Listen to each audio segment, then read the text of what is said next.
Today we're embarking on a delectable journey back in time to revisit one of the most iconic culinary shows in television history. It all began with a fiery, then 38-year-old Gordon Ramsay on a mission to rescue struggling restaurants across the United Kingdom. Remarkably, the very first episode of Ramsay's Kitchen Nightmares was filmed over 2 decades ago, back in 2003. The show quickly became a sensation, earning acclaim for its compelling blend of culinary expertise and unscripted drama. But did you ever wonder how this UK gem paved the way for its explosive American counterpart? Welcome to a special Where Are They Now recap of Ramsay's Kitchen Nightmares. We'll journey back to revisit some of the most unforgettable restaurants and chefs from the UK series, and look at what happened after the episodes to the restaurants and people on the show and where they are today. Let's start with the episode that kicked off the show, Bonapartes.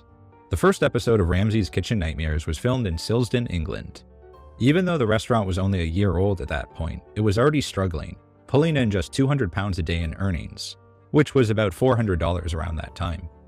Bonapartes was struggling mainly because of its owner, Sue Ray, who had no prior experience in the restaurant business.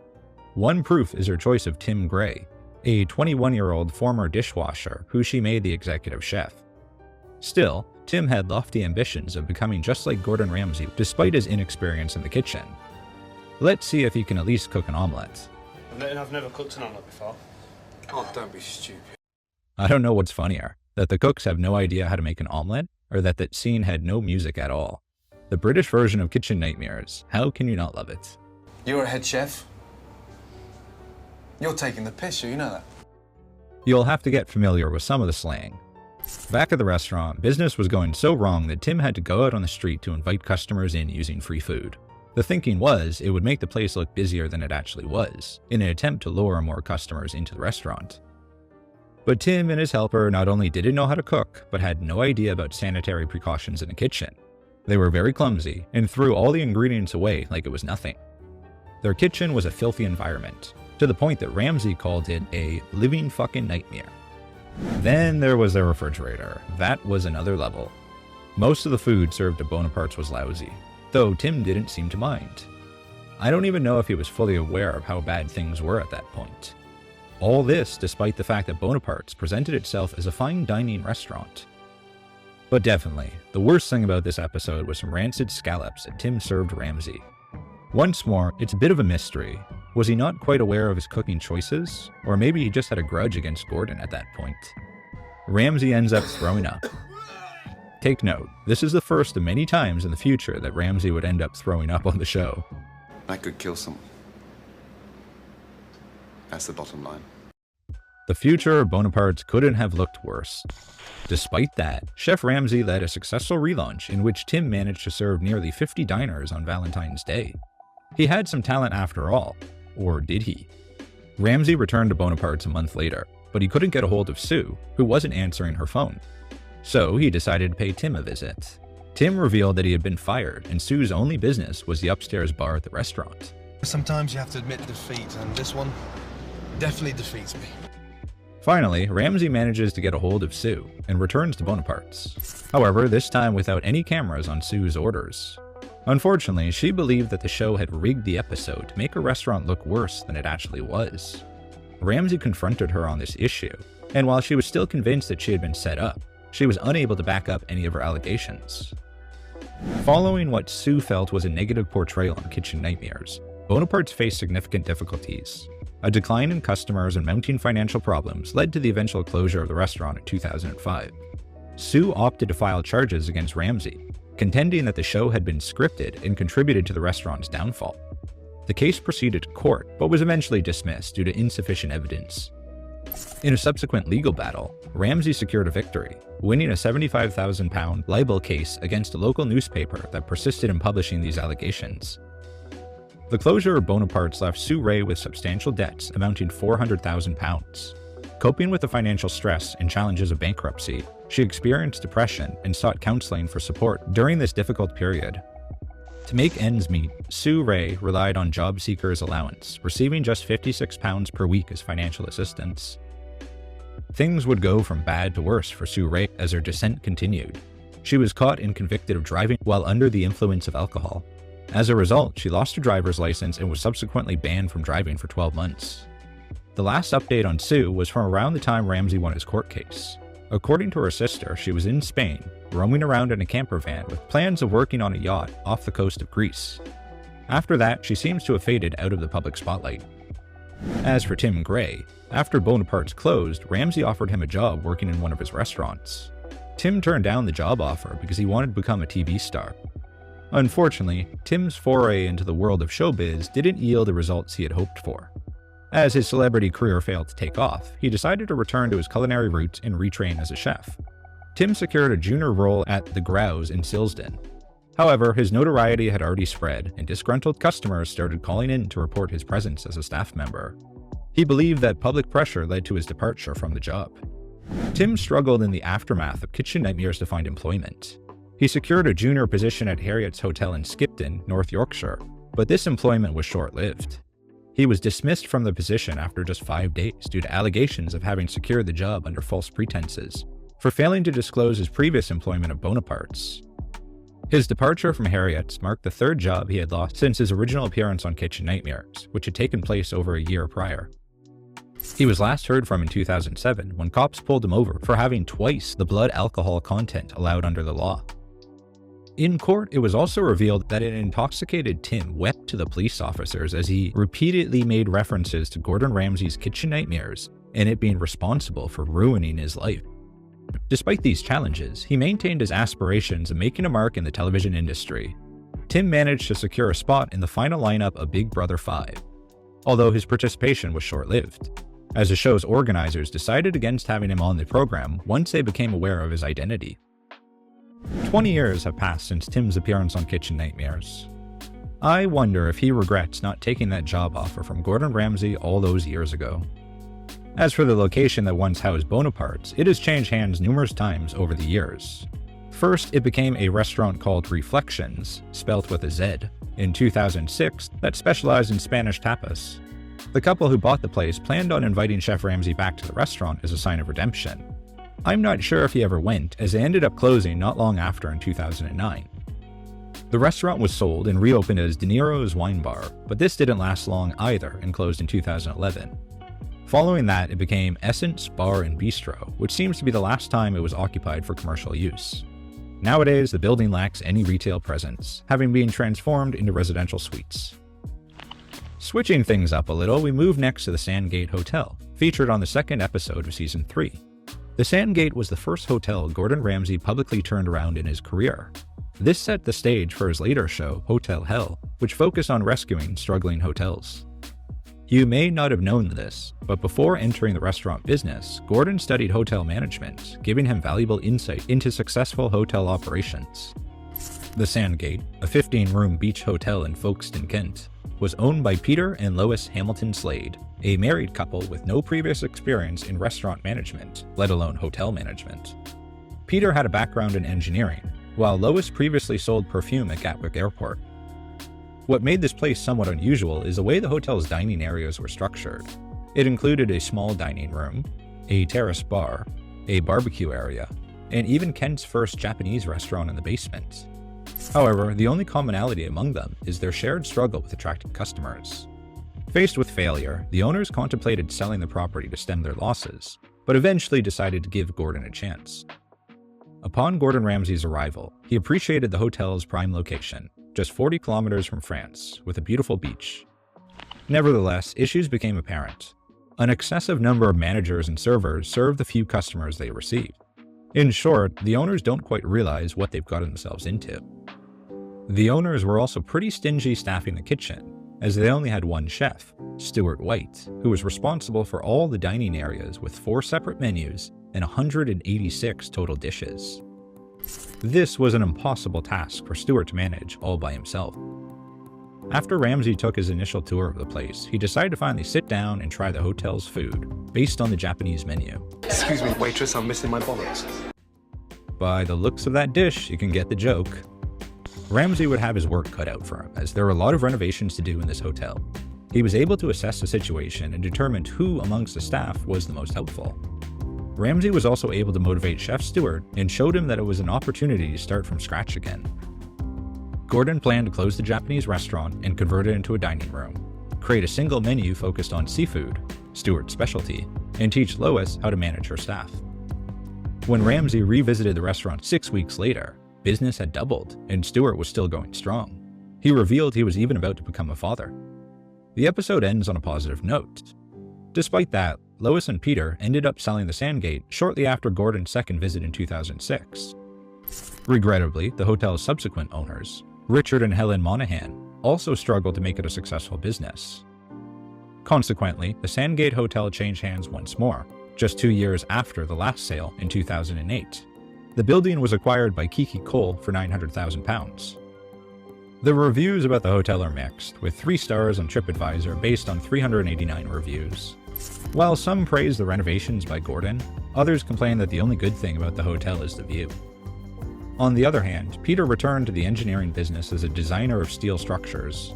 I found no professional information about Lois beyond family photos on Facebook, but she looks pretty happy. There are rumors that they divorced, but I did find a recent picture of them together. But definitely the happiest to leave the hotel was Stewart, as he became the head chef of the Courtyard restaurant, where he won 2 AA Rosettes, an award recognizing culinary excellence in the United Kingdom and Ireland. In November of 2022, the Sandgate Hotel announced it was suddenly closing for unknown reasons. The latest information I have regarding the hotel restaurant is from a post in September 2023, announcing a soft relaunch. In Season 5, Gordon Ramsay left England to visit Paris, France to help Piccolo Teatro, a struggling vegetarian restaurant run by a Scottish woman named Rachel McNally. The problem is that Rachel has no management skills, the place is too small, and the head chef, Daniel, takes too long to serve the food. Oh, and France is the country with the lowest percentage of vegetarians amongst the general population in all of Europe. But there's Chef Daniel having a blast laughing at his job in front of Gordon. Instead of taking orders, Daniel walked around the dining room asking guests about their food. Faced with such disrespect, Ramsay had to act. Yes, things got a little tense when Chef Ramsay had to grab the knife out of Daniel's hand. The legend says that Ramsay carried the chef all the way back to his native Brazil. Nevertheless, Piccolo had more problems than just Chef Daniel. The kitchen couldn't have been more kitchen nightmares worthy, as it was pretty disgusting, and the fridge was full of rotten ingredients. After discarding a lot of spoiled food, Ramsay tried to train 2 waitresses to help in the kitchen, although they weren't very interested. Fortunately, Brian, Rachel's father and a strong investor in the restaurant, recruited India Inez, a talented vegetarian chef. Although Rachel was not very helpful during the relaunch, the community welcomed the restaurant back thanks to Chef India's talent. Full of expectations, Ramsay returned to Piccolo 6 weeks later to see its progress. But surprise, it was closed. Turns out Rachel had given up shortly after Gordon's first visit. Consequently, she left the promising India without a job, and her father very disappointed, so Gordon was preparing to give her the scolding of his life. Right, I've had enough. I've had enough of your abuse. But Rachel had other things to do. As for the future of the restaurant, it's now occupied by an Italian restaurant which has 4 stars on TripAdvisor. Rachel never gave an official statement about why she closed the restaurant, but most likely it was that the debts were sinking her. The situation got so bad that she was forced to resort to desperate measures and became a prostitute. As crazy as it sounds, that's what The Sun reported. In her words, Gordon did absolutely nothing for me, so instead I decided to swap my restaurant for life as a hooker. We were losing something like £6,000 a month and just couldn't balance the books. It became more chaotic after he turned up. It's a great way to make money. I charge around £200 a time, and getting business is no problem at all. If they have any kinky suggestions, I might charge a bit more. Supposedly, those were some of her statements to The Sun. It almost doesn't seem like it could be true though, even more so considering that her father was quite a wealthy man. Either way, Chef India impressed Ramsay so much that he offered her a job at his trendy Knightsbridge restaurant, the Boxwood Cafe. In 2017, she joined the Black Bull in Tarbodden, in her native Scotland. She would go on to become a mother. Here she is with her young daughter. She continues to work as a chef catering private events. Adding a classic English pub to this list was long overdue, and it's especially heartening that it's operated by a couple of owners who deserve to be enjoying their retirement rather than working behind the bar. This was the case of the Fenwick Arms, a pub that Ramsay visited in 2006. The owners, Brian Ray and Elaine Howden, had plenty of experience in the restaurant business prior to the Fenwick Arms, but at that point their age was clearly affecting them. Not only that, but their choice of decor was somewhat unusual. They had a beautifully designed dining room with fine china, not something you would expect to find in a British pub. There's an overall stuffy atmosphere due to the dreary decor choice made by Brian. It has none of the laid-back vibes you usually expect when you're in a good old British pub. Despite the Fenwick Arms losing money, Brian and Elaine work 120 hours a week, each. Their only day off is Christmas Day. Brian recently had a triple bypass surgery and was back to work the following week. Ramsay takes a look at the menu. Wellington crispy apple chutney and Calvados jus. With such complex names, I hope they're good. He ordered what he thought was the most simple dish, the prawn salad. But Brian doesn't do simple. Worse, Brian is obsessed with his homemade sauces and pours them on almost every dish. Ramsay finally tells Brian straight like it is. You're not running a pub. It feels like you're running a restaurant. Badly. I'm not sure if Brian likes this level of honesty. The guy has already had 5 heart attacks. While his tiny, cramped kitchen was in chaos, Brian was devoting more attention to his collection of eBay-purchased decorative plates. The tile glue didn't stick. Oh, but look at Brian's reaction. I'm sorry, Gordon, but I just can't get mad at him. Jokes aside, he has too many plates in the restaurant, and some are downright too weird to serve food on. It's like a fucking swimming pool for Barbie. Fortunately, Ramsay convinced Brian to get rid of some of the rubbish, his collection. Still, Ramsay is worried that once he leaves, Brian will go and dig them out of the bin. As such, Ramsay takes Brian to a junkyard to see Brian's crap get destroyed for good. Additionally, Brian sells his remaining unused equipment and items on eBay. Remember that? He finds some of them are actually worth some money, which he is all too happy to put towards the bottom line. Recognizing Brian's interest for creating distinctive sauces, Gordon thinks the Fenwick Arms should focus on creating their own signature gravy from scratch. Not only that, they're going to aggressively promote it in a marketing campaign called the Campaign for Real Gravy. His team formulates an entire local marketing campaign around the concept, including a town parade to introduce and promote it within the local community. It's a great idea that Brian absolutely loves. Once they return to the Fenwick Arms, Chef Ramsay tells Brian to stay out of the kitchen so that the 3 cooks can take over. Instead, Brian will be greeting customers at the front of the house. As a result of that, the place enjoyed a successful relaunch, returning to its traditional roots with a simplified menu based on the new fresh gravy concept. The episode ends with things looking up for both Brian and Elaine. Was Brian willing to make changes, or was he set in his ways? When Gordon revisited the pub, he found Brian back in the kitchen preparing some of his classic dishes. Brian's stubbornness had resurfaced, causing the progress achieved with Chef Ramsay to unravel. To make matters more challenging for the Fenwick Arms, a new pub called The Highwayman had recently opened on the same street, attracting many of Brian and Elaine's long-standing customers. Brian opens up to Ramsay, expressing his exhaustion and a sincere desire to retire. He shares the wear and tear of years in the kitchen and the taxing demands of the restaurant business. It's a heartfelt moment that reveals his longing for a new chapter in life, free from the constant pressure of the industry. The couple hung on until 2008 when they sold the Fenwick Arms. You may be thinking that they retired, considering Brian would have been in his mid to late 60s at that point. Well, not quite. Brian and Elaine purchased another pub after the Fenwick Arms. They became the owners of the Ship Inn, a Borough Bridge pub rated 4.5 stars on TripAdvisor based on 484 reviews. Browsing through the Ship Inn's photos, it's evident that Brian remained committed to the real gravy concept, as many of the dishes prominently showcased it. With the ratings they are getting, it looks like Brian and Elaine finally found the winning formula for restaurant management. The pub made news in 2011 when Princes William and Harry, along with Kate Upton, were in town for a wedding. William took Harry, the groom, and ushers to the Ship Inn. When interviewed, Brian said of the day, "Both of the princes came in. William had cottage pie of all things. I can't remember what Harry ate, but he had a pint of cider." The couple experienced a bit of a setback when the Ship Inn's Facebook page received a 90-day suspension in 2020. This occurred due to a World War II themed meme they had posted in response to the lockdown restrictions. It just goes to show, do whatever you like, just don't mention the war.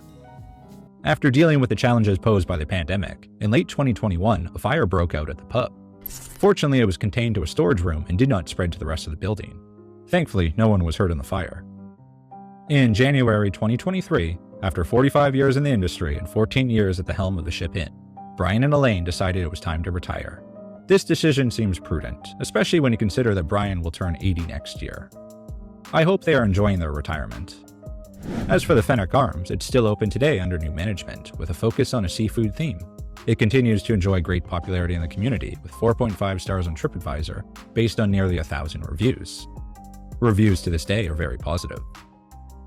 Let's finish with one of the most memorable episodes of Kitchen Nightmares UK, the Runaway Girl.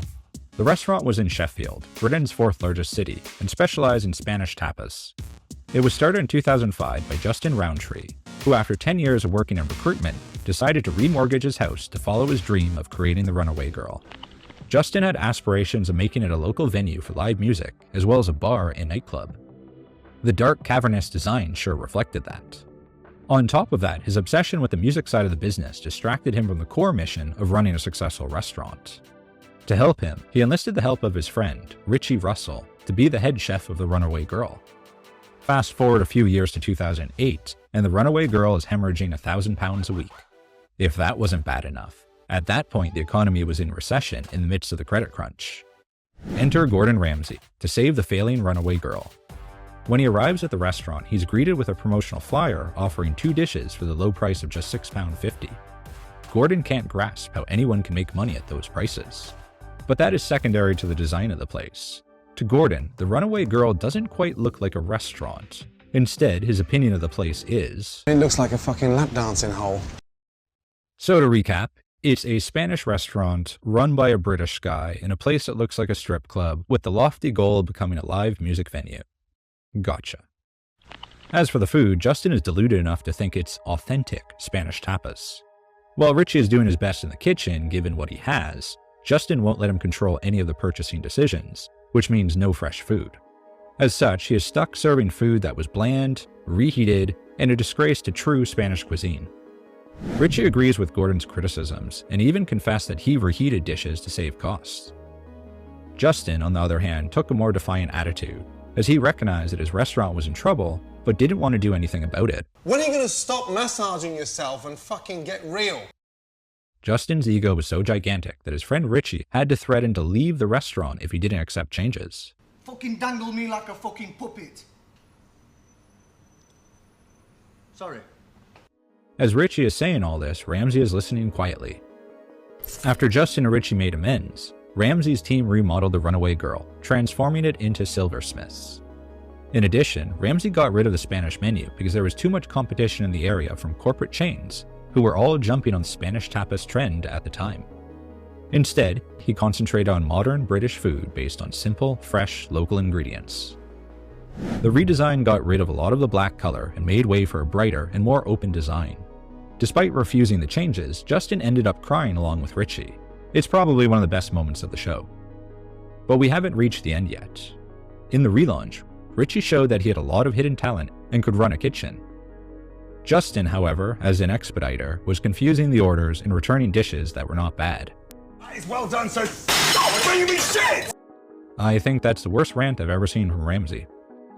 Beyond Justin's nerves, the relaunch of the Runaway Girl was a success and marked a promising start for silversmiths. 3 months later, Gordon returned to the restaurant, which unfortunately wasn't getting too many customers due to the poor state of the economy at the time. Gordon sent a secret diner, who left the restaurant very satisfied. So overall, Justin was at least trying to make his restaurant a success now. And that is where the original episode ends. What happened to silversmiths after Kitchen Nightmares? Were Justin and Richie able to turn around the failing business in the long term? Or did Justin revert back to his old ways after Chef Ramsay left? Things actually went very well for silversmiths in the years that followed Kitchen Nightmares. They not only survived the formidable period of economic downturn that resulted in many other restaurants going under at that time, but thrived. Justin stuck to Chef Ramsay's revitalization plan and never returned to his former practices.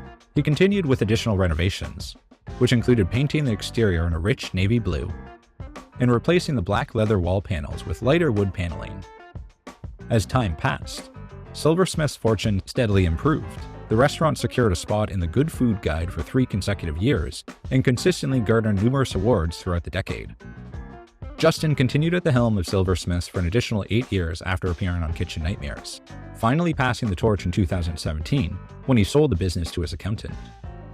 Despite having big plans for the restaurant, the new owners lasted only a year, followed by yet another owner who also only lasted a year as well. A change in ownership in 2019 has brought new hope to the restaurant, with the current owners showcasing a keen understanding of the trade. They embarked on yet another remodel. They repainted the outside in more of a blue-green kind of shade. In fact, they have branded the entire establishment, inside and out, in that color. In the inside, they've even revived some of the ambient lighting, making it seem like the previous, darker aesthetic could find success amidst the newfound popularity in this vibrant neighborhood. They redesigned the rear section of the restaurant in a rather appealing outcome, in my opinion. As of today, Silversmiths is still open and continues to thrive, boasting a solid 4-star rating from over 1,400 TripAdvisor reviews. Despite its shifts in ownership over the years, the restaurant has upheld the strong legacy initially laid by Justin, further enriched by the guidance and influence of Chef Ramsay. I'm delighted to see that the current owners clearly possess a strong understanding of their craft.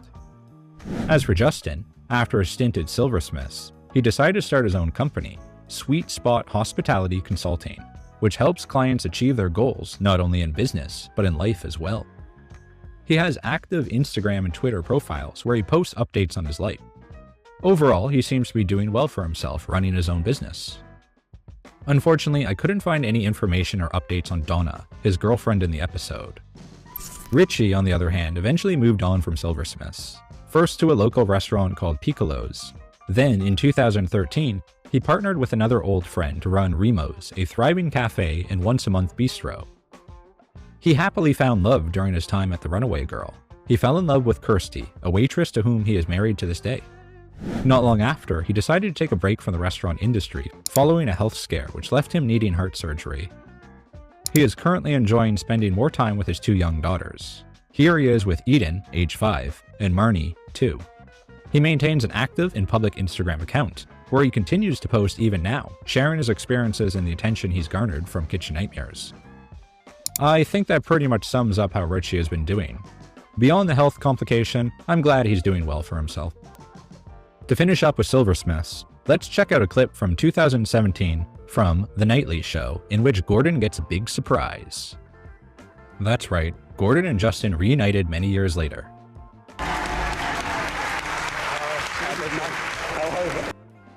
It was unexpected for Gordon, but Justin thanked him for his help at the restaurant.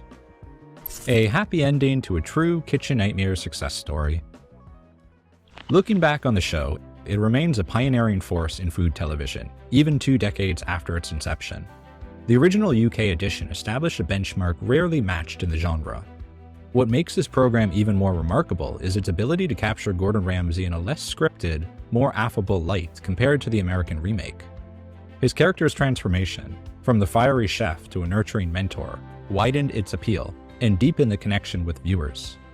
Despite its accolades and cultural impact, it often seems underrated, failing to receive the full credit it deserves for revolutionizing the food television landscape and characterizing a celebrity chef in a more human light. The lasting legacy of Ramsay's Kitchen Nightmares is a testament to the show's unique recipe for success in the world of culinary television.